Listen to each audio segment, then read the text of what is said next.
record this in order to remember. Now, all of us, when we see ourselves,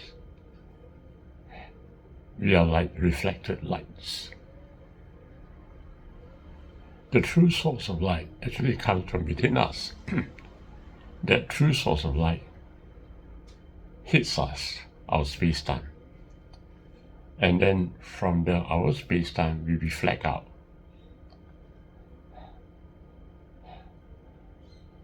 Light, that's all. And very often we get confused.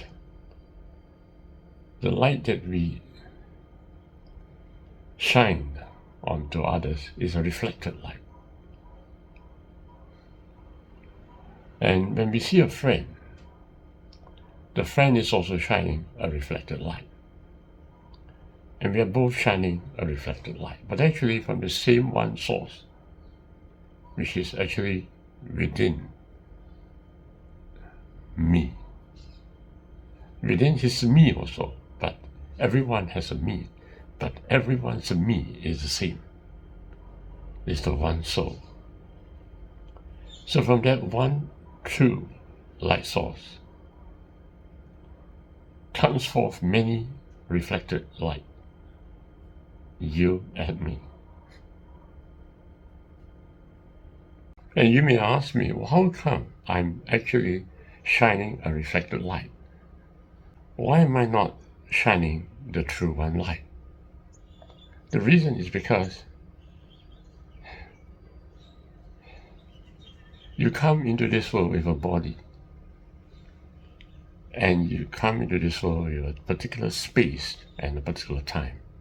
You have a birthday. That itself is opening up a space-time. And therefore, when the true one source shines from within you, because you have a space-time, it reflects back. It bounces off from that space-time. And that's why the light that you are shining usually is the reflected light. But of course you can realize the one true light in yourself because it's still shining there. But what is happening is that most people hold on to the space-time that they're having. They hold on to the ideas of themselves. They hold on to the world in which they see. There's a lot of attachment to everything that they are. But they are not attaching themselves to what they are. They are only attaching themselves to what they think they are. Because thoughts, no matter how and what it is still a space-time. It is not yourself. Including emotions and everything else, they are not yourself. Yourself is simply unispace, right within from the one true source, the me. However, because we are born with a space-time, there is a space-time that we are holding on to, that we spring forth. And as a result of which, light is reflected from that space-time. And we forget the one true light. The one true light is the most important of all, but because we're getting used to our reflected light that's coming out from our space-time, we enjoy that light. And the light that is coming up from our space-time, we can see it. We can see the light because it's glowing and it's reflected. And you can see reflected light.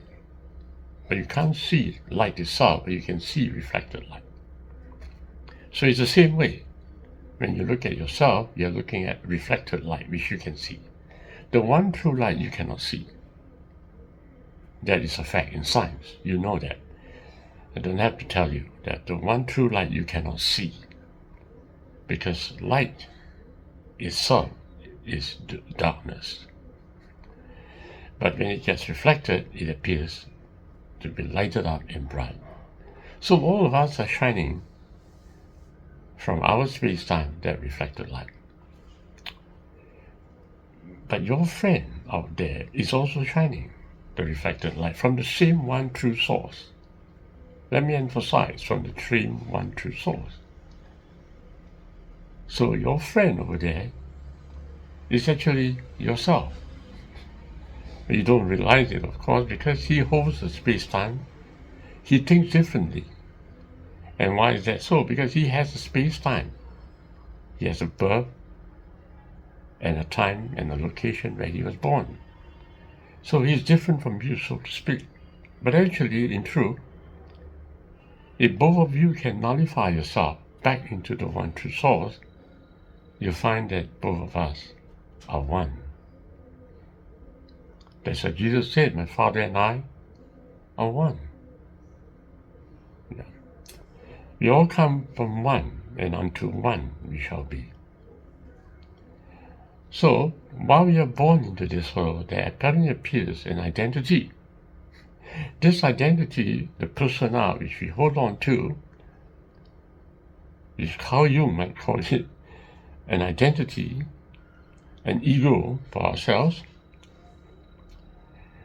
is something you can see, and therefore you hold on to it, and you want to paint it very well. You want to make sure that it shines beautifully, because it's a persona, it's an ego that you hold on to and prize it a lot. Same with the other party. He also does the same. He also surrounds himself with merry paraphernalia, cover himself with clothes, beautiful clothes. And he also wants to shine himself with an ego. Now here comes the problem. When reflected light meets a reflected light, what happens? Because it bounces off on the one true light, actually they are meant to be the same, but now they are no more the same. They bounces off from the space-time with a different frequency from the one that bounces off from the other person's space-time. It comes with a different frequency. And because it comes with a different frequency, they do not really meet. That's right. You don't really meet your friend. You can talk to him, but he speaks from a different place and you speak from a different place. This is a fact. Space-time, there are many, many space-times in the universe. We call that. Every space-time is a universe in itself, but they do not meet. We are having a multiverse, but they are superimposed onto each other, but you can't touch each other whatsoever. So reflected light created a space-time of its own that cannot meet with each other. That's fine, it cannot meet. But the problem with us is that we want somebody else to believe in what we believe. Isn't that right? You're urging that guy to believe that what you believe is true. So you're forcing or compelling that other person's frequency to be like yours. That is conflict. That is conflict. Okay, fine. But maybe you tell yourself, I allow you to live what you are, and I allow myself to think what I am, and we just coexist. That's true that we can coexist as different space-time, but we are not getting to the truth. Because different space-time are just reflected light. The truth is that you must go back to the one true light, one true source within you, because that's the me. That's the I am. That's where everything is and everything belongs to. That's where I am the creator. You got to get back to the one true source. But how to get back? You only get it back by nullification. You have to nullify your space-time so that you can reach to the one true source. I use the word nullify. That's the most unpopular belief of all. If I'm asking you to nullify yourself, I think you wouldn't want to, would you? But then, listen to the sages. Jesus Christ said, well, except a corn of wheat dies, it cannot bear much fruit. That's a fact. Unless you nullify yourself, your space-time, you cannot reach to the one true light where I am. And this self-nullification is the most difficult part. I hear so many videos, and everyone is actually trying to be a better person. When you try to be a better person, you are actually emphasizing on the personality you think you are. You have to nullify yourself. Wow, that's tough. That's the crazy part. But that's the truth. Okay. So how do I nullify myself? Sounds easy, but how do I do that? Okay, let me give you an idea. Now, an object has a frequency, and another object has a frequency. Every object has different frequencies, but when you shine on a frequency that's exactly similar to the other frequency, what happens? That's right, they cancel out each other and they nullify. That's what is happening. Times of proving yourself, there might be a cell that you don't like. All you need to do is to shine the same frequency as that cell. That cell which you shine at will be obliterated, will be cancelled. It's taking place in the walls of Jericho. Yeah, that's right. Because they surrounded the place, the walls, with the same frequency as the wall. What happens? The wall of Jericho fell. So one way to nullify yourself is through having a frequency exactly the same as your friend. That sounds easy, but it's awesome. There is a resonance, and as a result of the resonance, two people disappear. And what comes about from there is simply the one source. And they're just one, and no longer two. Said it sounds easy. You know, when you talk to your friend, what will you do? You have to prove yourself that you're still around. At least your ideas are being attended to. You have to prove yourself that you are still lovable. At least you are being paid attention to. So how do you resonate with another party if your intention is to highlight yourself? You won't resonate. There's no such thing in your mind at all, right? If you make yourself almost exactly the same as the other party, there is no highlighting of yourself. You seem obliterated, of course, because in that similar frequency, gosh, where am I? So my friends, you got to get used to that. Self-nullification isn't what you think it is. And no religion is teaching you about that.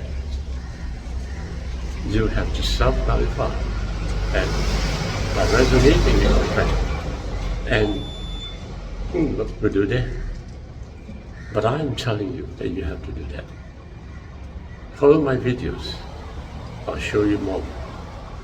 Some religion will say, oh, I do nullify myself.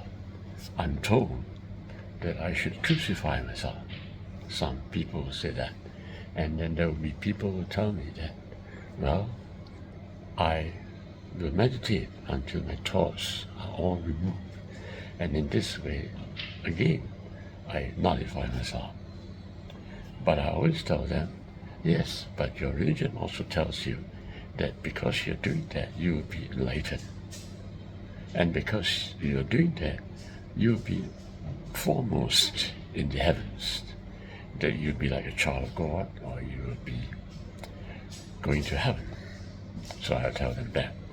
So what I'm trying to do is to tell them and to remind them that actually, while they attempt to self-nullify, they actually attempt to create a better world for themselves. In their mind, they're creating themselves as the child of God. In their mind, they are creating for themselves the enlightened one. So it's an imagination that they are holding on to their mind. In a way, it's still not self-nullification.